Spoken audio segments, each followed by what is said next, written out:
Hello दोस्तों, आशा करते हैं कि आप लोग अच्छे होंगे। देखिए, हम लोग कल पढ़े थे कोशिका। कोशिका में पढ़े जीवधारियों के विशेषज्ञों को पढ़े थे, जिसमें हम लोग कुछ सजीव वस्तु, कुछ निर्जीव वस्तु, इनका बारे में बताए थे कि सजीव क्या होता है, निर्जीव क्या होता है और हम लोग का संरचना किस तरह से हुआ है। सबसे पहले अगर निर्जीव का बात करें तो पहले हम ईंट लेते हैं। ईंट के बाद ईंट से दीवार, छत और फर्श बनता है। छत बनने के बाद उसके बाद कमरा बनता है। कमरा से पूरा कम्प्लीटली क्या होता है, उसका निर्माण मकान में हो जाता है, घर में हो जाता है। उसके बाद अगर हम लोग कोशिका का बात करें तो सबसे पहले हम लोग को छोटा से छोटा क्या होता है, सूक्ष्मतम इकाई कोशिका है। कोशिका के समूह को, ज्यादा डेवलप को हम लोग क्या कहते हैं, ऊतक कहते हैं। ऊतक के समूह को अंग होता है। अंग में पढ़े थे वृक्क, फेफड़ा और किडनी। वृक्क, फेफड़ा और हृदय को पढ़े थे। और उसके बाद पूरा एक जीव का निर्माण होता है, जिसे जीवधारियों का जीवो कहते हैं। ठीक है, कि जीवधारी का एक सजीव है। और उसके बाद हम लोग देखे थे कि कोशिका में क्या क्या होता है। तो कोशिका में देखे थे कि माइटोकॉन्ड्रिया है। अलग अलग प्रकार का कोशिका के बाहरी भाग की झिल्ली को हम लोग कोशिका झिल्ली कहते हैं। कोशिका झिल्ली में क्या क्या होता है, तो उसका अंदर में सारे चीज होता है। कोशिका के अंदर जो द्रव रहता है उसे कोशिका द्रव कहते हैं। उसमें केंद्रक पढ़े थे, मुख्य था। उसके बाद माइटोकॉन्ड्रिया था। तो सबके बारे में हम थोड़ा थोड़ा बता दिए थे। आज सबका परिभाषा सहित थोड़ा थोड़ा समझेंगे। उसके बाद आगे देखते हैं। उसके बाद और भी एक चीज है कि कोशिका सिर्फ ये नहीं कि जंतु में होता है। हम लोग क्या, जैसे जंतु है, पादप में भी कोशिका होता है। तो जंतु, पादप सबको अलग अलग प्रकार से बांटेंगे। सबसे पहले हम लोग इसके बारे में पूरी जानकारी ले लेते हैं कि प्लाज्मा झिल्ली, कोशिका झिल्ली क्या है, साइटोप्लाज्म क्या है, माइटोकॉन्ड्रिया क्या है, गाल्गी बॉडी क्या है, राइबोसोम क्या है, राजधानी वैक्यूल्स क्या है। उसके बाद अंतर्द्रव जालिका, जिसको एंडोप्लाज्म रेटिकुलम कहते हैं, वो क्या है। तो सबका बारे में पहले जान जाते हैं। उसके बाद हम लोग बांटेंगे कि कोशिकाओं में कौन सा पादप कोशिका है, जिसको उद्भिद कोशिका कहते हैं, और कौन सा जंतु कोशिका है। सारी चीज को हम लोग एक करके देखेंगे। पहले उदाहरण से इसको हम लोग देखते जाते हैं। पहले हम लोग बोल रहे हैं कि कोशिका का खोज किसने किया था। तो कल ही बताए थे, कोशिका का खोज रॉबर्ट हुक ने किया था, जो कोर के एक पतली छिद्र से पता लगाया था। ठीक है, ओक के पेड़ से 1665 ईस्वी में किसने किया था, रॉबर्ट हुक ने। लेकिन कौन सा कोशिका का खोज किया था, मृत कोशिका। कल ये बताए थे कि पिछले का वीडियो में कि हम लोग मृत कोशिका का खोज किसने किया था, तो रॉबर्ट हुक वैज्ञानिक ने किया था। लेकिन जीवित कोशिका का खोज किसने किया था, तो ल्यूवेनहुक ने किया था, जो कि 1674 ईस्वी में। ठीक है, इसके बाद हम लोग देखते हैं कि कोशिका क्या, जीवधारियों की कोशिका के संरचना में क्या क्या होता है। तो पहले हम लोग जानते हैं कि कोशिका झिल्ली क्या होता है। मान लीजिए हम एक कोशिका ले लिए और कोशिका के, मान लीजिए कोशिका, ठीक है, कोशिका के बाहर जो झिल्ली होता है, इसे हम लोग क्या कहते हैं, कोशिका झिल्ली कहते हैं। और कोशिका के बाहर जो झिल्ली होती है, कोशिका के बाहर जो झिल्ली दिखती है वह प्लाज्मा झिल्ली या कोशिका झिल्ली कहते हैं। कोशिका के बाहर जो झिल्ली दिखती है वह प्लाज्मा झिल्ली या कोशिका झिल्ली कही जाती है। बड़ा, यह कोशिका को आकार देता है। कोशिका को आकार कौन देता है, तो कोशिका झिल्ली देता है। कोशिका का आकार कौन देता है, तो कोशिका झिल्ली देता है। बोला कि इसमें छिद्र होता है, यह झिल्ली दूसरी कोशिकाओं से इसे अलग करती है। इसमें जो छिद्र होता है ना, यह दूसरी कोशिकाओं से इसे क्या करती है, अलग होती है, वो अलग करती है। और छिद्रों के कारण जल, खनिज पदार्थ और अन्य वस्तुओं का आदान प्रदान में हिस्सा लेती है। छिद्रों के कारण प्लाज्मा झिल्ली में या तो कोशिका झिल्ली में छिद्रों के कारण इसमें जल, खनिज पदार्थ और अन्य वस्तुओं का आदान प्रदान में हिस्सा लेती है। छिद्रों के आकार और उनकी प्रकृति पर ही निर्भर करता है या आदान प्रदान। जो आदान प्रदान करने का काम कौन करता है, तो कोशिका झिल्ली करता है। और कोशिका को आकार देने का काम कौन करता है, तो कोशिका झिल्ली करता है। बोला, यह पूर्णतः भेद्य नहीं होता है, पूर्ण रूप से भेद्य नहीं होता है। बोला कि यह कोशिकाओं के अंदर, अब देखिए, यह कोशिकाओं के अंदर एंडोप्लाज्मिक रेटिकुलम, एंडोप्लाज्मिक की जाली, गाल्गी बॉडी और न्यूक्लियस की झिल्ली और अन्य झिल्लीदार कोशिकाओं के अंगाणु की रचना में सहायता करता है। जितने भी झिल्लीदार कोशिकाओं के अंगाणु की रचना में सहायता कौन करता है, तो सेल मेम्ब्रेन करता है, जिसको हम लोग क्या बोलते हैं, कोशिका झिल्ली या तो प्लाज्मा झिल्ली। कोशिका झिल्ली या तो प्लाज्मा झिल्ली। बोला कि यह कोशिकाओं के अंदर एंडोप्लाज्मिक की जाली, अंतर्द्रव प्रतजालिका, गाल्गी बॉडी, न्यूक्लियस की झिल्ली के साथ साथ अन्य झिल्लीदार कोशिका अंगाणुओं की रचना में सहायता कौन करता है, तो कोशिका झिल्ली करता है। अब इसका आगे हम लोग देखते हैं साइटोप्लाज्म क्या है। कोशिका के अंदर जेली के समान, मैंने हल्का गाढ़ा के समान, गाढ़ा जो जेली जैसा रहता है, जेली जैसा एक अर्ध तरल पदार्थ है, जो सभी शारीरिक प्रक्रियाओं को संपन्न होने में जो रासायनिक प्रतिक्रिया होती है, सभी शारीरिक प्रक्रियाओं के संपन्न होने में जो रासायनिक प्रक्रिया होती है वह साइटोप्लाज्म में संपन्न होती है। किसमें संपन्न होती है? साइटोप्लाज्म में। अब जैसे कि मान लीजिए कि कोशिका झिल्ली पढ़े, साइटोप्लाज्म पढ़े, आगे हम लोग माइटोकॉन्ड्रिया पढ़े, तो किसमें किसमें पाया जाता है? उद्भिज में, जंतु में, या एक कोशिकीय में, बहुकोशिकीय में। जैसे हम लोग क्या बहुकोशिकीय, कोशिकाओं का अत्यंत समूह हम लोग के अंदर है, जैसे हम लोग बहुकोशिकीय कहलाते हैं। कुछ कुछ होता है कि एक कोशिकीय में कहलाता है, उसमें भी हम लोग प्रोकैरियोटिक, यूकैरियोटिक सबका बारे में देखेंगे। लेकिन सबसे पहले अभी हम लोग कोशिका की संरचना में क्या क्या होता है, कौन कौन से कोशिका की संरचना में सहायता करता है, उसके बारे में पढ़ते हैं। अब यहाँ तक आप उतार लीजिए, इसका आगे हम लोग आगे देखते हैं।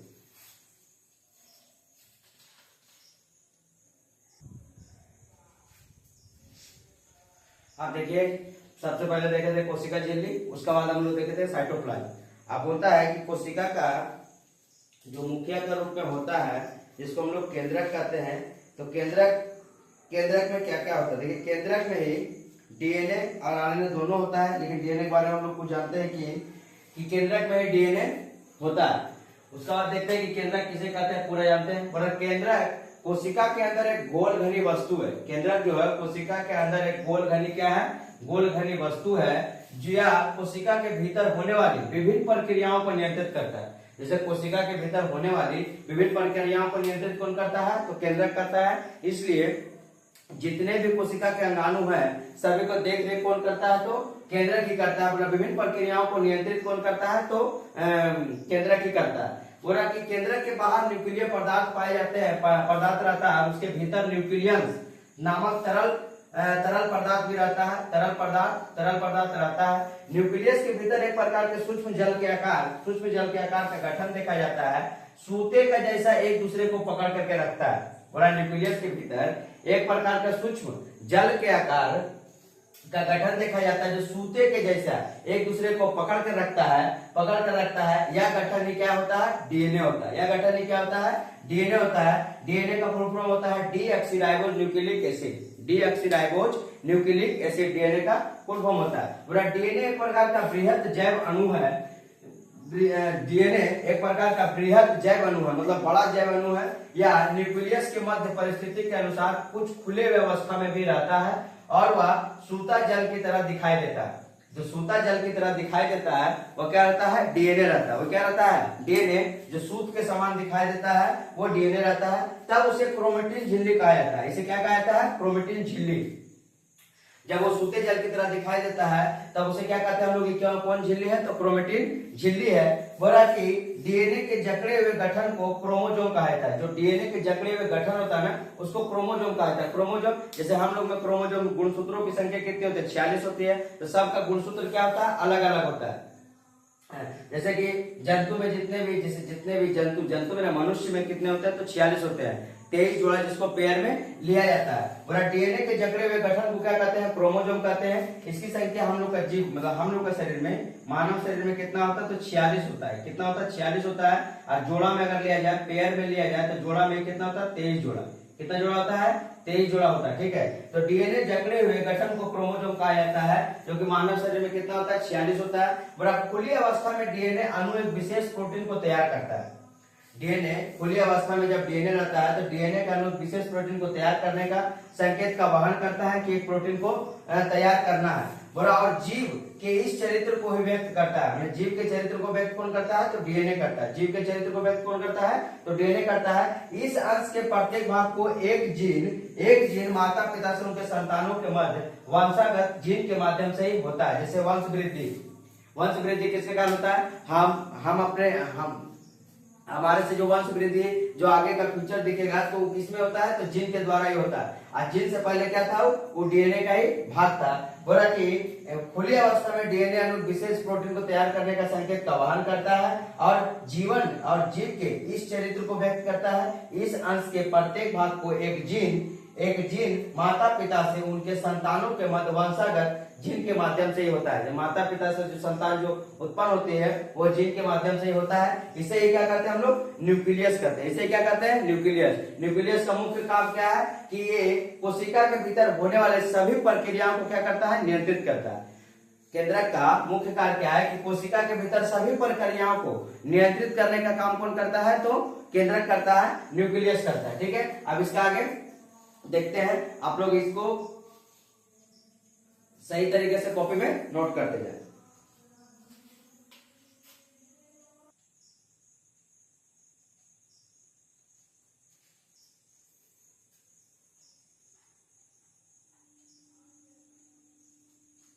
देखिए, अब हम लोग कोशिका के अंदर, हम लोग इससे पहले क्या पढ़े, कोशिका झिल्ली पढ़े, साइटोप्लाज्म पढ़े, उसके बाद न्यूक्लियस केंद्रक पढ़े, जो कि सभी विभिन्न प्रक्रियाओं का देख रेख करने का काम कौन करता था, तो केंद्रक करता था। बोल रहा कि कोशिका के अंदर न्यूक्लियस और साइटोप्लाज्म के संचय को हम लोग प्रोटोप्लाज्म कहते हैं। कोशिका के अंदर न्यूक्लियस प्लस साइटोप्लाज्म, न्यूक्लियस और साइटोप्लाज्म के संचय को हम लोग क्या कहते हैं, प्रोटोप्लाज्म कहते हैं। आप देखते हैं माइटोकॉन्ड्रिया, माइटोकॉन्ड्रिया का आकार कैसा होता है, तो गोलाकार होता है। माइटोकॉन्ड्रिया का आकार कैसा होता है, तो गोलाकार होता है। माइटोकॉन्ड्रिया का आकार गोलाकार, अंडाकार या रॉड की तरह, गोलाकार, अंडाकार या रॉड की तरह दिखता है माइटोकॉन्ड्रिया। इसे कोशिका का शक्ति घर भी कहते हैं। कोशिका का शक्ति घर किसे कहते हैं, तो माइटोकॉन्ड्रिया कहते हैं। इसमें विभिन्न प्रकार के एंजाइम, राइबोसोम और न्यूक्लिक एसिड, न्यूक्लिक एसिड में क्या होता है, डीएनए और आरएनए। डीएनए का फुल फॉर्म हम बताए थे, deoxyribose nucleic acid, deoxyribose nucleic acid. और आरएनए का होता है ribose nucleic acid. Nucleic acid के अंतर्गत डीएनए और आरएनए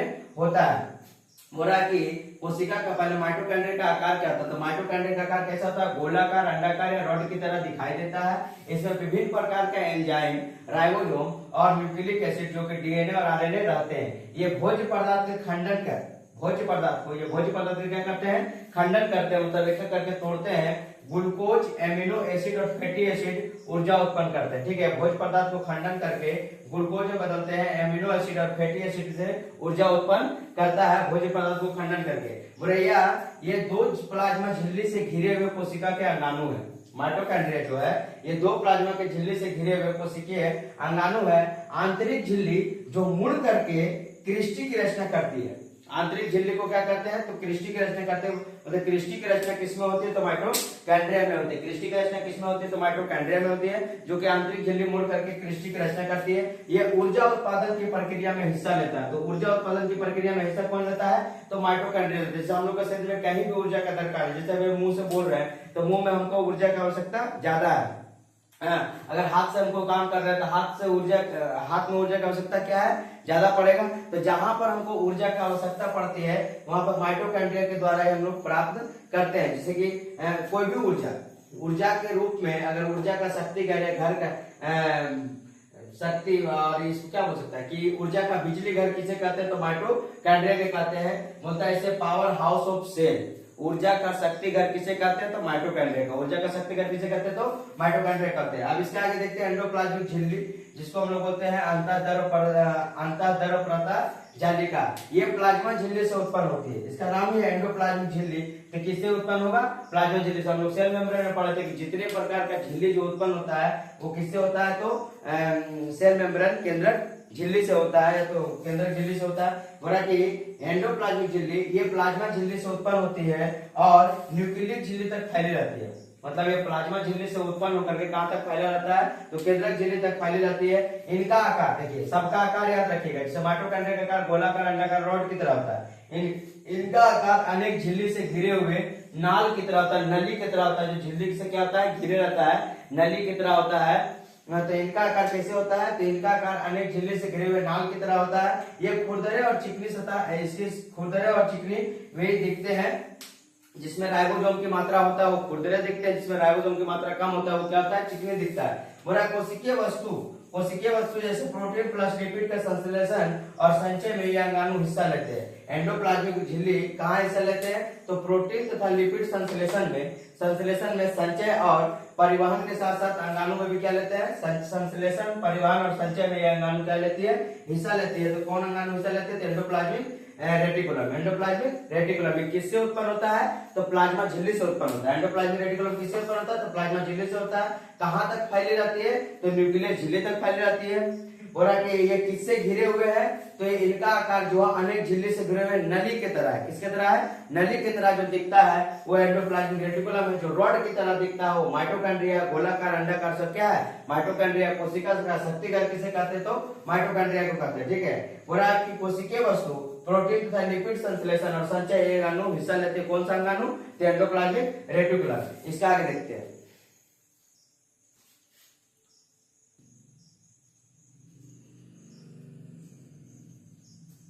अब देखिए गाल्जी बॉडी। इससे पहले हम लोग सभी चीज को एक तरह देखते आ रहे हैं। केंद्रक देख लिए, कोशिका झिल्ली देख लिए, कोशिका झिल्ली के बाद साइटोप्लाज्म देख लिए, माइटोकॉन्ड्रिया देख लिए, उसके बाद हम लोग एंडोप्लाज्मिक रेटिकुलम देखे। अब इसके बाद देखते हैं गाल्जी बॉडी। गाल्जी बॉडी क्या है? गाल्जी बॉडी की खोज केमिनो गाल्जी ने किया था। न्यूक्लियस के निकट स्थित, देखिए सबसे पहले इसका आकार अगर दे रहा तो आकार आपको सभी का आकार न्यूक्लियस के निकट स्थित चपटी और थैली लंबी, थैली या छोटे गड्ढे जैसी संरचना वाली अंगाणु होता है। कौन सी होता है? गाल्गी बॉडी। न्यूक्लियस के निकट स्थित चपटी थैली, लंबी थैली या छोटे गड्ढे जैसी संरचना वाले अंगाणु है। ये परस्पर समांतर दूरी पर रहते हैं। परस्पर कितनी दूरी पर रहते हैं? समांतर दूरी पर रहते हैं। कोशिका के भीतर विभिन्न वस्तुओं का परिवहन और क्षरण, जैसे परिवहन और क्षरण, विभिन्न वस्तुओं का परिवहन क्षरण में क्या कहता है? हार्मोन और एंजाइम में एक महत्वपूर्ण भूमिका कौन निभाता है? तो गाल्जी बॉडी निभाता है। ठीक है, मतलब परिवहन का काम कौन कर रहा है? तो गाल्जी बॉडी कर रहा है। जैसे कि ऊर्जा का शक्ति घर किसे कहते हैं? तो माइटोकॉन्ड्रिया का। तो परिवहन का कार्य कौन कर रहा है? तो परिवहन का कार्य कौन कर रहा है? तो गाल्जी बॉडी कर रहा है। इसमें भी परिवहन में क्या क्या परिवहन क्षरण हो रहा था? हार्मोन और एंजाइम को में एक महत्वपूर्ण भूमिका निभाती है। और एंडोप्लाज्मिक झिल्ली से ही गाल्गी बॉडी की सृष्टि हुई है।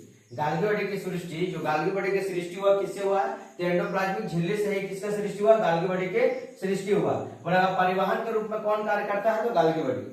ठीक है, परिवहन के रूप में कौन कार्य करता है? तो गाल्गी बॉडी परिवहन के रूप में कार्य करता है। उसमें भी किसका परिवहन क्षरण करता है? तो हार्मोन और एंजाइम का। बोल रहा है कि लाइसोसोम गाल्गी बॉडी से उत्पन्न पर्दा से घिरा हुआ थैली जैसी रचना। ठीक है, देखिए अभी गाल्गी बॉडी किससे उत्पन्न हुआ? तो एंडोप्लाज्मिक झिल्ली से। एंडोप्लाज्मिक झिल्ली से किसका उत्पन्न हुआ? तो गाल्गी बॉडी की सृष्टि हुआ। लेकिन अगर आप बोलेगा कि लाइसोसोम की सृष्टि किसके हुआ? तो गाल्गी बॉडी से ही उत्पन्न पर्दा से घिरा हुआ एक थैली जैसी रचना है, जो विशेष प्रकार के अंगाणु है।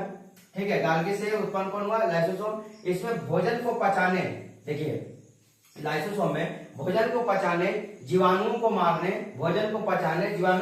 और पुरानी जीर्ण कोशिकाओं को नष्ट करने के लिए विभिन्न प्रकार के एंजाइम रहते हैं। किसमें रहता है? तो लाइसोसोम में विभिन्न प्रकार का एंजाइम रहता है, जो भोजन को पचाने के लिए, जीवाणुओं को मारने के लिए और पुरानी कोशिकाओं को नष्ट करने के लिए विभिन्न प्रकार के एंजाइम किसमें रहते हैं? तो लाइसोसोम में रहते हैं। हो रहा कि लाइसोसोम जिस कोशिका में रहता है उसे नष्ट कर देता है। जिस कोशिका में रहता है उसे क्या करता है? नष्ट कर देता है। इसलिए इसे आत्महत्या की थैली भी कहते हैं। सुसाइड बेग से नाम से जाना जाता है। तो सुसाइड बेग के नाम से कौन जाना जाता है? तो लाइसोसोम सुसाइड बेग के नाम से जाना जाता है, आत्महत्या की थैली के नाम से जाना जाता है। तो कहा जाता है बोला इस अंगाणु की सक्रियता से, अगर इसका सक्रियता अधिक बढ़ जाने से मनुष्य में क्या होता है? कैंसर होने की संभावना बढ़ जाती है। अगर लाइसोसोम अगर अधिक मात्रा में बढ़ जाए, अधिक मात्रा में इसको बढ़ने में इसकी सक्रियता अगर अतिरिक्त हो जाएगा तो मनुष्य में क्या होता है? कैंसर होने की संभावना क्या होती है?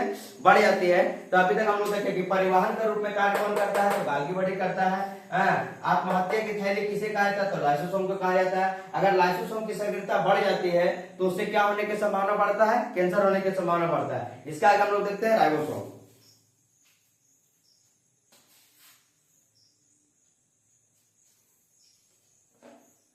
देखिए अब राइबोसोम को पढ़ते हैं। इसमें बोल रहा है कि राइबोसोम में क्या होता है कि इसमें कोई झिल्ली नहीं होती है, इसमें ये झिल्ली विहीन होती है, इसमें कोई झिल्ली नहीं होती है। साधारणतः राइबोसोम कोशिका के साइटोप्लाज्म में बिखरा रहता है। ठीक है, राइबोसोम जो है कोशिका के साइटोप्लाज्म में क्या रहता है? बिखरा रहता है। फिर भी अन्य कई अंगाणु के अंदर जैसे माइटोकॉन्ड्रिया और क्लोरोप्लास्ट अथवा एंडोप्लाज्मिक झिल्ली और न्यूक्लियस झिल्ली के बाहरी सतह पर यह अंगाणु चिपके रहते हैं। ठीक है, बोला कि इसमें कोई झिल्ली नहीं होता है, लेकिन ये क्या कर रहा है कि ये साधारणतः ये राइबोसोम कोशिका के साइटोप्लाज्म में क्या रहता है? बिखरा रहता है। राइबोसोम के कोशिका के साइटोप्लाज्म में सरलता क्या रहता है, बिखरा रहता है। फिर भी ये अन्य कई अंगाणु के अंदर जैसे कि माइटोकॉन्ड्रिया, क्लोरोप्लास्ट अथवा एंडोप्लाज्मिक झिल्ली और न्यूक्लियस झिल्ली के बाहरी सतह पर क्या होता है, ये अंगाणु चिपके रहते हैं। इनका प्रधान कार्य क्या है कि प्रोटीन का संश्लेषण में इस अंगाणु का मुख्य कार्य, प्रोटीन के संश्लेषण में राइबोसोम का क्या है, मुख्य कार्य है। इसलिए राइबोसोम को प्रोटीन का फैक्ट्री भी कहा जाता है। प्रोटीन का फैक्ट्री किसे कहा जाता है, तो राइबोसोम को कहा जाता है। प्रोटीन का फैक्ट्री राइबोसोम को कहा जाता है। प्रोटीन का फैक्ट्री राइबोसोम को कहा जाता है। प्रोटीन का फैक्ट्री किसे कहा जाता है, तो राइबोसोम को कहा जाता है। प्रोटीन का फैक्ट्री किसे कहा जाता है, तो राइबोसोम को कहा जाता है। और संश्लेषित प्रोटीन की कोशिका की क्षतिपूर्ति, जितने भी प्रोटीन होता है उसकी क्षतिपूर्ति और नई कोशिका के निर्माण में यह हिस्सा लेता है। नई कोशिका के निर्माण में क्या लेता है, हिस्सा लेता है। तो राइबोसोम समझ गए होंगे कि राइबोसोम जो इसमें कोई झिल्ली नहीं होती है, साधारणतः राइबोसोम कोशिका के साइटोप्लाज्म में बिखरा रहता है। लेकिन क्या होता है कि किसी किसी कोशिकाओं के फिर भी ये अन्य कई अंगाणु के अंदर जैसे माइटोकॉन्ड्रिया, क्लोरोप्लास्ट अथवा एंडोप्लाज्मिक झिल्ली और न्यूक्लियस झिल्ली के बाहरी सतह पर ये अंगाणु क्या रहते हैं, चिपके रहते हैं। और प्रोटीन संश्लेषण में इस अंगाणु का क्या मुख्य कार्य है, जिसको हम लोग प्रोटीन का फैक्ट्री कहते हैं, तो राइबोसोम का प्रोटीन का फैक्ट्री कहते हैं। और आगे संश्लेषित प्रोटीन कोशिकाओं की क्षतिपूर्ति और नई कोशिकाओं के निर्माण में यह हिस्सा लेता है। अब आगे सेंट्रोजोम। सेंट्रोजोम क्या है, ये भी झिल्ली विहीन होती है। सेंट्रोजोम भी क्या है, झिल्ली विहीन होती है। लेकिन इसका मुख्य कार्य है कि प्राणी कोशिका में प्राणियों के कोशिकाओं के विभाजन में ये अंगाणु हिस्सा लेते हैं। प्राणियों की जो कोशिका का विभाजन होता है ना, कोशिका को टूट टूट करके नई कोशिका बनते जाना जो कोशिकाओं के विभाजन इसी में होता है। तो कोशिका का विभाजन जो होता है, कोशिका के विभाजन में कौन सा अंगाणु हिस्सा लेता है, तो सेंट्रोजोम लेता है। कोशिका के विभाजन में कौन सा अंगाणु हिस्सा लेता है, तो सेंट्रोजोम लेता है। अभी तक हम लोग इस सभी को परिभाषित कर करके एक एक करके पढ़ लिए हैं। अब इसके बाद हम लोग देखेंगे थोड़ा सा प्लास्टिक के बारे में, लवक के बारे में। आप कौन सा अभी तक बांटे नहीं कि हम लोग पादप में बांटे हैं या जंतु में बांटे, ऐसा कुछ नहीं। आप उद्भिज और पादप में अलग अलग प्रकार से बांटेंगे। उद्भिज में क्या पाया जाता है, जैसे प्लास्टिक जो है प्लाज्मा झिल्ली है या कोशिका झिल्ली किसमें पाया जा रहा है, माइटोकॉन्ड्रिया किसमें है ना। तो ये सब को अलग अलग तरह से बांट करके हम लोग आगे के वीडियो में देखेंगे। इसके लिए धन्यवाद। आप लोग अच्छी तरीके से उतार करके इसको वीडियो को बार बार रोक करके देखना है और अच्छी तरह से समझना। अब इसका जो भी आगे का पार्ट होगा आगे का वीडियो में बताएंगे। इसके लिए धन्यवाद।